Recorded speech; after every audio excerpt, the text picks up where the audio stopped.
중국인의 편의를 위해 일본 현지 택시를 활용한 중국어 모빌리티 서비스를 시작했습니다. 실제로 이러한 조치 후 중국인 일본 여행이 늘어났습니다. 중국 국경절 연휴 10월 1일부터 7일까지 가장 선호되는 해외 여행지는 일본이라고 조사되었습니다. 일본 정부는 지난 8월 한국의 일본 방문자는 대폭 감소했지만 중국인 관광객은 전년 동기 대비 16%나 늘었다고 보도한 바 있습니다.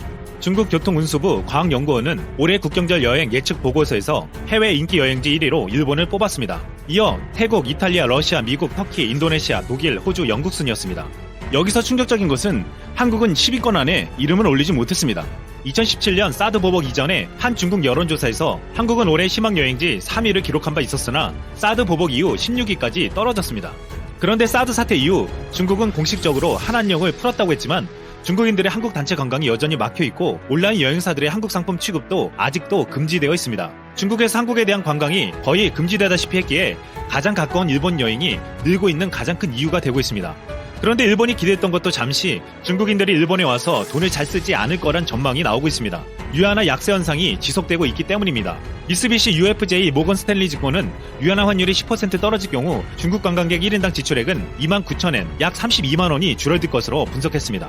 일본을 방문하는 중국 관광객 수가 일정하다고 가정해도 올해 중국 관광객의 소비액은 2,430억엔, 하나로 2조 7,262억 원 규모나 줄어들 것으로 보인다는 것입니다.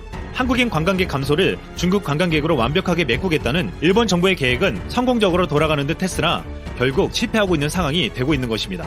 이번 일본의 경제 도발로 인해서 한국 국민들이 알게 된 것이 있습니다. 그동안 한국인들이 했던 일본 여행이 얼마나 위험한 것이었는지 말입니다.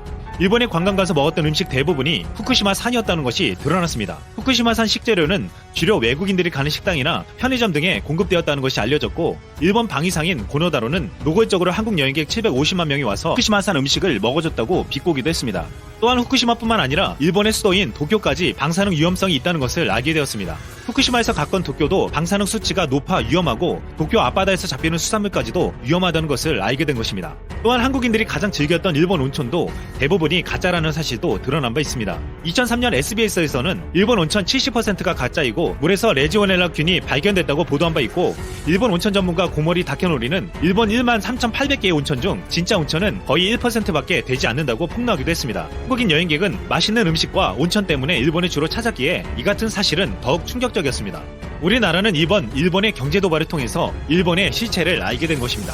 이제 한국이 찾지 않는 일본을 사드 보복으로 인해 한국에 오지 않는 중국인들이 채우고 있습니다. 중국은 언론 통제가 심하기 때문에 일본 방사능에 대한 보도를 거의 하지 않고 있어 아무런 위험성을 알지 못하고 있습니다. 일본과 중국은 한때 영토 분쟁으로 심한 갈등을 겪었으나 최근에는 경제협력을 통해서 우호관계를 증진시키려고 하고 있습니다. 일본은 세계 제2의 경제대국이 된 중국과의 경제협력과 안보상 큰 위협인 북한의 영향력을 가진 중국과 협력이 중요해졌고 중국은 미중 무역 전쟁에서 미국과 충돌하고 있기에 일본과도 등을 지면 힘든 상황을 맞이할 수 있다는 우려가 있습니다. 또한 일본은 중국과 1대1로 사업에 협력하겠다고 했습니다.